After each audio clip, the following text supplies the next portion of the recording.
সমাজ মাধ্যমে প্রায় 1 মিনিটের একটি ভিডিও ভাইরাল। দেখা যাচ্ছে সপ্তম শ্রেণীর বেশ কিছু ছাত্রছাত্রী ক্লাসরুমে ব্যস্ত রয়েছে ধূমপানে।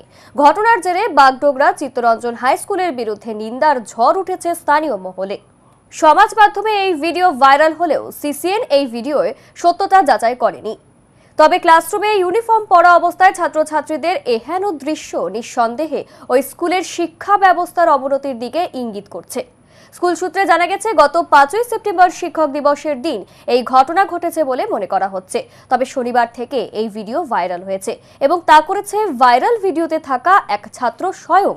ঘটনার জেরে যথেষ্ট অস্বস্তিতে স্কুল পরিচালন সমিতির সভাপতি প্রশান্ত দত্ত। চিত্তরঞ্জন হাই স্কুলের মতন ঐতিহ্যবাহী স্কুলে এই ধরনের ঘটনা নিঃসন্দেহে নিন্দাজনক। তবে ছাত্রছাত্রীদের ভবিষ্যতের কথা মাথায় রেখে তাদের রাস্টিকেট করার কথা এই মুহূর্তে চিন্তা ভাবনা করা হচ্ছে না। ভিডিও ফুটেজটাই আমিও দেখেছি। এটা আইন অনুযায়ী ব্যবস্থা নিব, কেননা বিদ্যালয় থেকে রাস্টিকেট করে দিলে তো ছাত্রদের পক্ষে বিশাল অসুবিধা, তার জীবন শেষ হয়ে যাবে।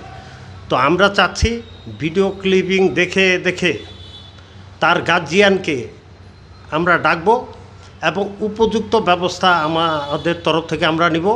কেননা এভাবে একটা স্কুলে অসম্মানজনক ঘটনা ঘটাবে এটা কিন্তু মেনে নেওয়া যায় না। কেননা এই স্কুলের প্রাক্তন স্টুডেন্ট আমিও ছিলাম, কিন্তু এরকম সম্মানহানি হবে স্কুলের আমিও চাই না।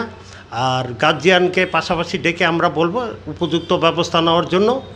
যদি তারপরেও যদি কোনো কিছু না হয়, তাহলে আমরা আমাদের স্কুলের হানির যেই প্রভাবটা সেটা দূর করার জন্য আমাদের যা উপযুক্ত ব্যবস্থা নেওয়ার আমরা নেব।